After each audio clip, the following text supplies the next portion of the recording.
1970 жылдары Алматы облысы Еңбекші Қазақ ауданындағы Есік қорғанынан Сақ ханзадасы алтын адам табылған еді. Сәл кейінірек дәл осы орыннан Есік мемлекеттік қорық мұражайы ашылды. Әріптесіміз Әсел Байкенже мұражайдың бүгінгі тыныс-тіршілігімен танысып қайтқан еді. Экранға назар аударыңыздар. Қазақ жерін мекендеген ежелгі сақтардың өмірін, тұрмыста қолданған заттарын Есік қорық мұражайынан көруге болады. Мұнда құнды жәдігерлердің бірі біздің заманымызға дейінгі 5-6 ғасырдағы қыш құмыралар, астау табақтар екен. Есік мемлекеттік тарихи мәдени қорық мұражайында 7000-нан аса құнды жәдігер бар. Археологтардың күндіз-түні тынымсыз зерттеулерінің арқасында үнемі тың деректер табылуда. Өл баста осы біздің қорық мұражай 2 залмен ғана ашылса, қазіргі таңда өзіміздің археолог мамандарымыздың археологиялық экспедициялар нәтижелерінде, ізденулер нәтижелерінде түскен жәдігерлер арқылы 3-ші Қазақстан археологиясы деген залымызды ашып отырмыз. Қорық мұражайымыз әрине жас, әлі аса іргемізді кеңейе қойған жоқ, дегенмен де біраз істер атқарылды. Жыл сайын мысалы дәстүрлі түрде семинар тренингтер өткіземіз. 18 сәуір күні халықаралық ескерткіштерді қорғаудың халықаралық күніне арнайы шаралар өткіземіз.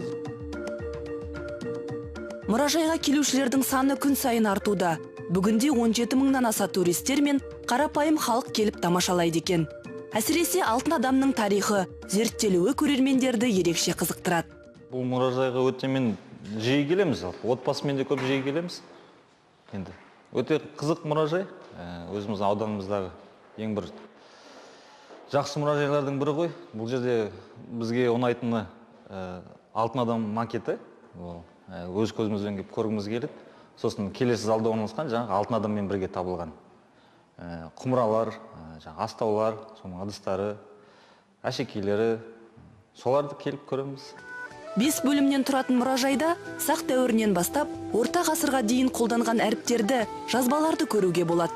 Ал сақ мәдениеті мен тарихы бөлімінде шілікті, Берел қорғанынан табылған экспонаттар ерекше құнды.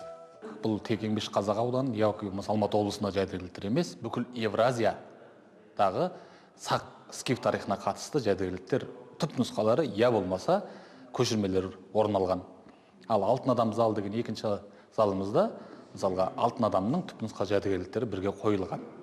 Табылған экспедицияны құрамын басқарып сол экспедиция жұмыс істеген ғалымдар әсіресе Кемал Ақышев, Владимир Садомсков, өзіміздің Бекен атамыз, сағы сонымен қатар қалпына келтірушілер, кейінгі қалпына келтірушілер мысалы Қырым Алтынбеков сынды адамдарға арналған витриналарымыз бар.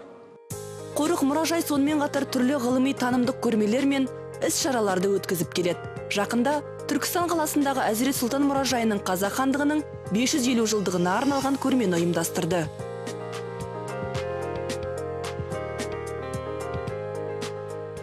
Есік мемлекеттік тарихи мәдени қорық мұражайының ашылғанына 5 жыл ғана болса да, көрермендерге ұсынар тың деректер көп.